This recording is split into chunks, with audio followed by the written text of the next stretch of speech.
खुदा की कसम तुम्हारी हर दुआ कबूल होगी। हजूर सल्लल्लाहु अलैहि वसल्लम ने फरमाया, ये अल्फाज पढ़कर दुआ मांगो, आपकी हर दुआ कबूल होगी। बिस्मिल्लाहिर्रहमानिर्रहीम। नाज़रीन, दुआ आजी, इंकिसारी और बेचारगी के इजहार को कहते हैं। इबादत की असल रूह अल्लाह ताला के सामने उसकी कुदरत व इताअत और अपनी कमाई गई और जिल्लत का इजहार करना है। दुआ को इबादत का मग़ज़ कहा गया है। हर इबादत की तरह दुआ भी एक इबादत है जिसको अदा करने के लिए किसी वक्त और जगह की कैद नहीं है। ये हर जगह और हर वक्त की जा सकती है। दुआ सिर्फ अल्लाह से की जाए, ये अल्लाह पाक का हक है। वो किसी को मायूस नहीं करता। किसी और से दुआ करना शिरक के जिम्रे में आता है। दुआ इन अहम इबादत में से है जिनका अल्लाह ताला ने अपने बंदों को हुक्म दिया है और अल्लाह ताला ने दुआ की कबूलियत का वादा किया है और उससे एराज करने वालों को वईद सुनाई है। तुम्हारे रब ने कहा, मुझे पुकारो, मैं तुम्हारी पुकार को कबूल करूंगा। अल्लाह ताला के इरशाद का मफहूम है, तुम्हारे रब ने कहा, तुम मुझसे दुआ करो, मैं तुम्हारी दुआ कबूल करूंगा। यकीन मानो, जो लोग मेरी इबादत से खुद सरी करते हैं वो जलील होकर जहन्नम में पहुंच जाएंगे। अल्लाह के रसूल सल्लल्लाहु अलैहि वसल्लम का फरमान है, तुम्हारा परवरदिगार बाहया और सखी है। जब उसका बंदा उसकी जानब दोनों हाथों को उठाता है तो अल्लाह ताला को इस बात से हया आती है कि उन्हें खाली हाथ लुटाए। दुआ अबूदियत की अलामत है। इसके वसीले से बंदा अल्लाह की तवज्जो तलब करता है और उससे मदद और रहमत हासिल करता है। इसके जरिए वो अपनी हाजत की दरख्वास्त और बेबसी का इजहार करता है।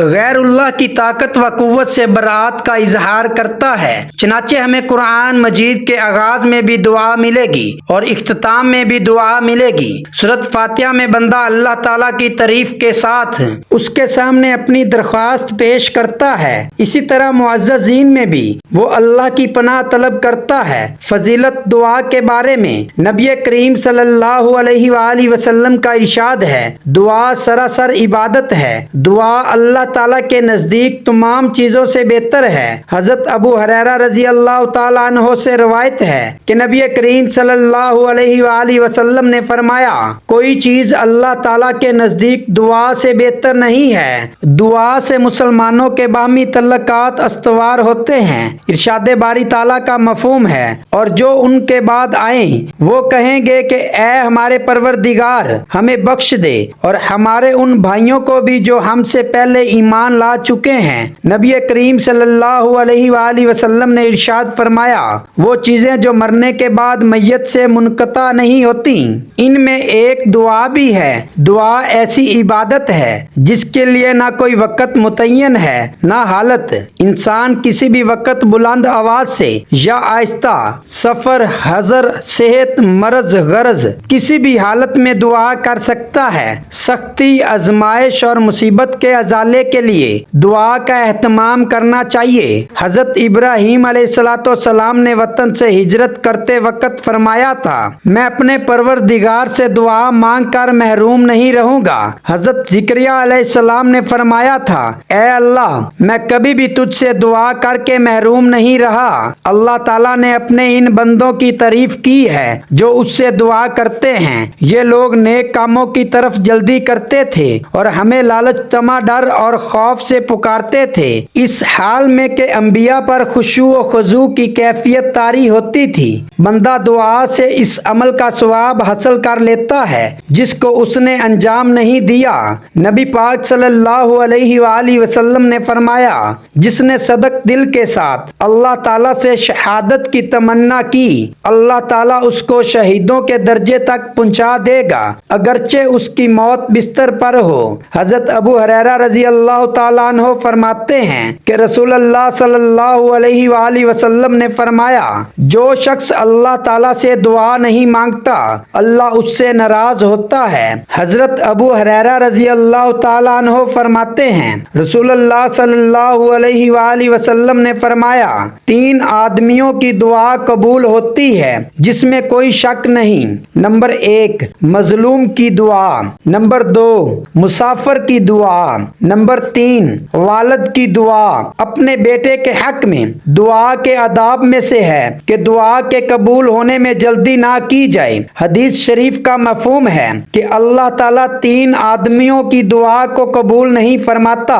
एक वो जो गुनाह की दुआ मांगे, दूसरा वो जो ऐसी बात चाहे कि उसमें कता रहमी हो, और तीसरा वो जो दुआ की कबूलियत में जल्दी करे कि मैंने दुआ मांगी थी अब तक कबूल नहीं हुई। दुआ की कबूलियत की शराइत में से चंद शराइत ये हैं कि दुआ करने वाला खुदा की कायम करदा हदूद से तजावुज और गुनाह कबीरा पर इसरार करने वाला ना हो। अल्लाह ताला गुनाह कबीरा पर इसरार करने वाले की दुआ कबूल नहीं करता। दुआ करते वक्त दाई को इस बात पर कामल यकीन हो कि अल्लाह के सिवा कोई कादर नहीं, और सिद्के दिल, हजूर कल्ब और खुशूए खुजू के साथ दुआ की जाए। दिल गाफल और लापरवाह हो और जुबान पर दुआ के कलमात हो तो ये दुआ कबूल नहीं होती। नबी करीम सल्लल्लाहु अलैहि वसल्लम का फरमान है कि अल्लाह ताला गाफल और बेतवज्जा दिल की दुआ कबूल नहीं फरमाते। दुआ करने वाले के लिए ये भी जरूरी है कि हराम खाने पीने से बचता हो और दुआ के बारे में उजलत और बेसब्री ना करता हो। इसके साथ हमारे प्यारे आका व मौला सल्लल्लाहु अलैहि वसल्लम ने हमें दुआ करने का तरीका भी सिखाया कि दुआ करते वक्त दोनों हथेलियों को फैला कर रखा जाए, दोनों हाथ मूंडों के बराबर हों। पहले अल्लाह पाक की हम्दो सना बयान की जाए और आप सल्लल्लाहु अलैहि वसल्लम की जात मुबारक पर दरूद भेजा जाए, फिर दुआ की जाए। दुआ करते वक्त आवाज पस्त और ऐस्ता हो, क्योंकि खुद अल्लाह ताला ने दुआ के आदाब बताते हुए इरशाद फरमाया है, तुम अपने अल्लाह को गिरफ्तारी के साथ और छुपके पुकारो।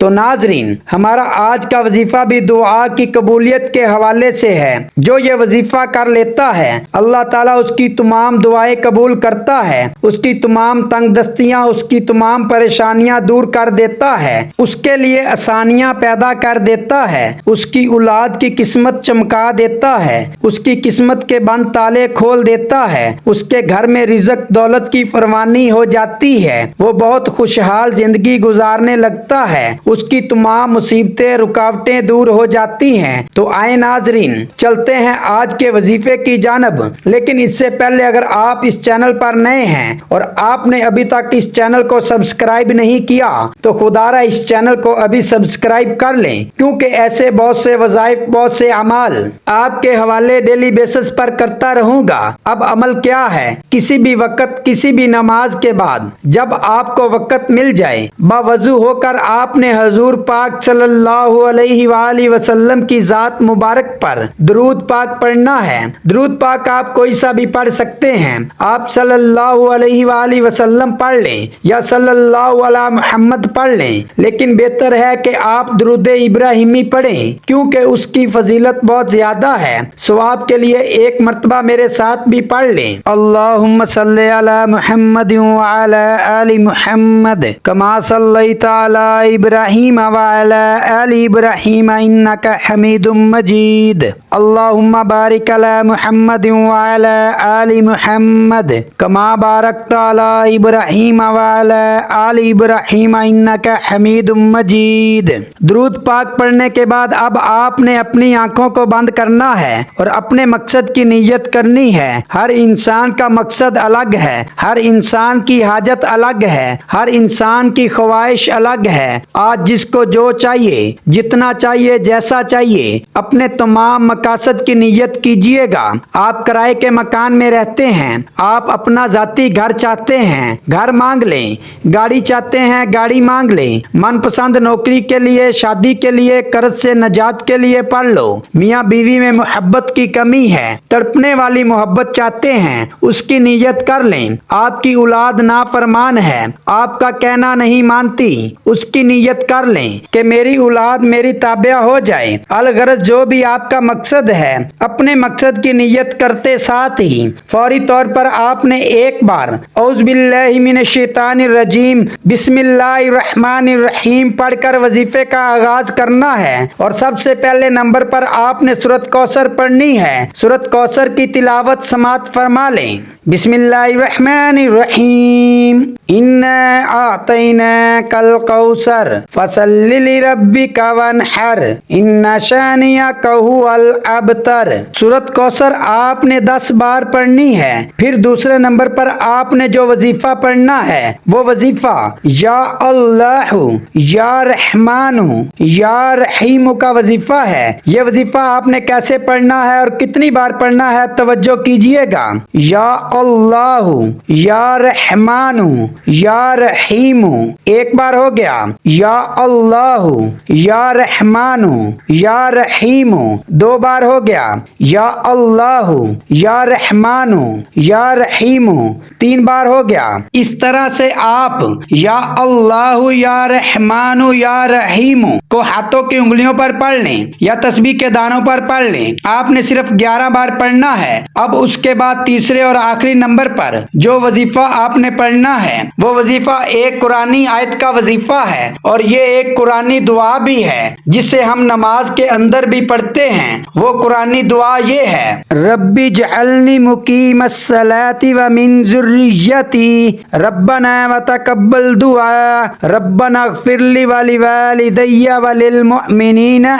यौमा यक़ूमुल हिसाब। इस कुरानी दुआ को आप हाथ की उंगलियों पर पढ़ लें, आप तस्बीह के दानों पर पढ़ लें। आपने सिर्फ 100 बार पढ़नी है, यानी एक मुकम्मल तस्बीह आपने इस आयत मुबारका की पढ़नी है। यह तस्बीह पढ़कर आपने आखिर में उतना ही दुरूद पाक पढ़ना है जितना वजीफा शुरू करने से पहले पढ़ा था। अब आपका अमल मुकम्मल हो गया। ये वजीफा पढ़कर आप जो भी दुआ मांगोगे अल्लाह के फजलो करम से आपकी हर दुआ कबूल होगी। वैसे तो ये आयत करीमा एक जामिया दुआ है, लेकिन इसके बाद अगर आप अपनी दुनियावी ख्वाहिशात के लिए अल्लाह ताला से दुआ मांगना चाहें तो भी आप दुआ मांग सकते हैं। दुआ है कि अल्लाह पाक हमें सही मायनों में पक्का और सच्चा मुसलमान बनाए। आज हम मुसलमानों को दुआ की अहमियत व फजीलत मालूम ही नहीं। अल्लाह हमें इसकी अहमियत को जानने की तौफीक दे और हम अपने रब से बार बार और खूब मांगने वाले बन जाएं। अल्लाह के खजानों में कोई कमी नहीं, वो हमें अपने खजानों से लेने वाला बना दे। आमीन। और अल्लाह ताला हमारी तमाम परेशानियां और मुसीबतें दूर फरमाए। आमीन या रब्बुल आलमीन। दुआ है कि अल्लाह ताला मेरा सुनाना और आपका सुनना अपनी पाक और बुलंद बारगाह इलाही में कबूल व मंजूर फरमाए। आमीन। नाज़रीन, गुजारिश है कि अल्लाह ताला के 99 नामों में से कोई एक नाम लिखकर कमेंट्स में जरूर शेयर करें। अल्लाह ताला हम सब का हामी व नासर हो। आमीन। जज़ाकल्लाह खैरन कसीरा। अस्सलामु अलैकुम व रहमतुल्लाहि व बरकातुहू।